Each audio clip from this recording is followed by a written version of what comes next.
तो मैं यहाँ से हिलूंगा नहीं। आपकी सरकार ने अन्याय किया है बच्चों पे, मेरे बहनों भाइयों पे, मैं हिलने वाला नहीं हूँ। उनको लाठियां पड़ी हैं, वो खुले आसमान में सो रहे हैं, वहाँ चादर भी नहीं है, वहाँ पानी भी नहीं है, वहाँ खाना भी नहीं है, और आप मुझसे कहते हो कि मैं उनका प्रतिनिधि हूँ, मैं जाके गद्दे में सो जाऊं। मेरा जमीन इस बात की गवाही नहीं देता, जहां वो पड़े हैं वही मैं रहूंगा। सुबह के समय फिर बात हुई, मैंने कहा कि मैं यहाँ क्यों बैठा हूँ कि जब हाउस चलेगा तो पार्लियामेंट में जाके अपनी बात रखूंगा, और जब हाउस नहीं चलेगा तो इस खुली जगह पर बाबा साहब के स्टैचू के नीचे बैठ के मीडिया से भी, फेसबुक से भी, इंस्टाग्राम से भी देश के लोगों को संदेश दूंगा कि ये संवेदनहीन सरकार किसी को सुनना नहीं चाहती। अगले दिन फिर रात हुई, ऐसे बारिश ने फिर परीक्षा ली, हम परीक्षा में पास हुए, दिन निकल गया। फिर स्पीकर साहब ने वार्ता की, क्या चाहते हो? मैंने कहा एक ही चीज चाहिए। बोले क्या? मैंने कहा सबसे पहले शिक्षा मंत्री का इस्तीफा, और उस इस्तीफे के बाद जिन बच्चों पे लाठियां जिन्होंने चलाई है, उन बच्चों पे लाठियां चलाने वाले मेरी बहनों पे, मेरे भाइयों पे लाठी चलाने वाले अधिकारियों पे कार्रवाई जब तक वो नहीं होगी तब तक मैं मानूंगा कि सरकार हमारे बच्चों की तरफ नहीं देख रही।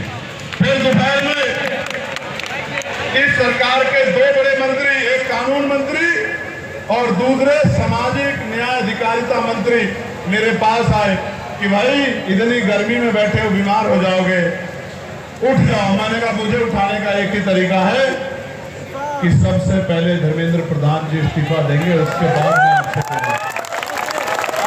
बोले हमें आपकी चिंता है। मैंने कहा आपको मेरी चिंता है, और मुझे मेरे बहनों भाइयों की, बच्चों की चिंता है, देश के बच्चों की चिंता है, उनके भविष्य की चिंता है। युवा देश की रीढ़ है, जब तक उनके साथ न्याय नहीं होगा तब तक बात आगे नहीं बढ़ेगा। प्यारे साथियों, मैंने वीडियो के माध्यम से देखा, नौजवान रुक गया, लाठी लगनी शुरू हुई, नौजवान रुक गया, फिर भी लाठियों से पीटते रहे। उसने हाथ खड़े कर लिए, सरेंडर कर दिया, फिर भी लाठियों से पीटते रहे। उसने हाथ ऊपर उठा लिए, हाथ जोड़ लिए, फिर भी पीटते रहे। टांगों से काम नहीं चला तो कमर को लाठी मारते रहे। और मैंने ऐसा निर्दयता भी देखी, इतने निर्दयी हो गए कि जब तक सर पे लाठी मार के वो गिरा नहीं तब तक लाठी रुकी रही। इतना जुल्म किया दिल्ली की सरकार के इशारे पे पुलिस के भाइयों ने। आप जानते हो मैं पुलिस के भाइयों के लिए सबसे ज्यादा लड़ता हूं, कागजी तौर पे भी, पार्लियामेंट में भी, कमेटी में भी, और सड़कों पे भी लगातार लड़ता हूं। लेकिन उस दिन दिल्ली पुलिस के व्यवहार से मुझे बड़ी तकलीफ हुई।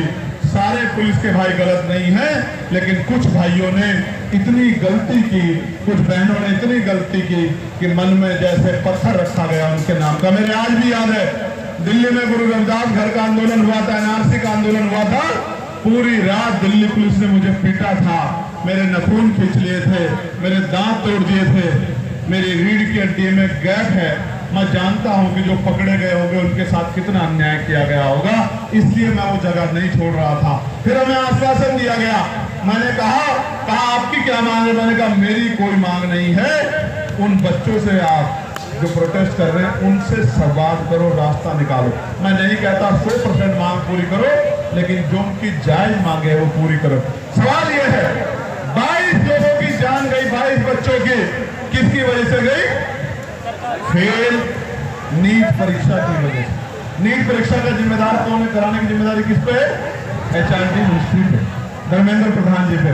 धर्मेंद्र प्रधान जी की गलत नीतियों की वजह से उन 22 बच्चों को ने अपनी जान को, अपने जीवन को खत्म कर दिया। नैतिकता के आधार पर उनको स्वतः इस्तीफा देना चाहिए था, लेकिन देर से ही सही आपके आंदोलन से आज वो जागे और इस्तीफा देना पड़ा। मैं इसके लिए आपके आंदोलन को बधाई। प्यारे साथियों, बात आगे बढ़ेगी।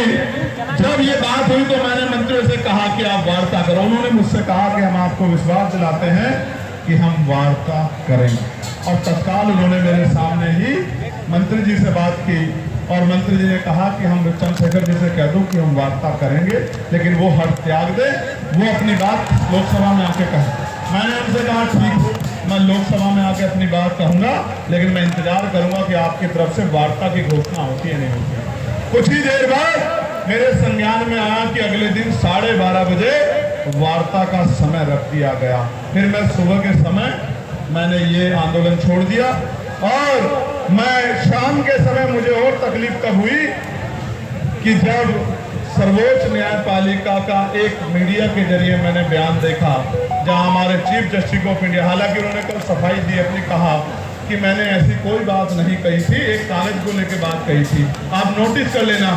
चीफ जस्टिस ऑफ इंडिया से किसी और ने तो नहीं पूछा था, मेरे अलावा मैंने पीसी करके पूछा ना।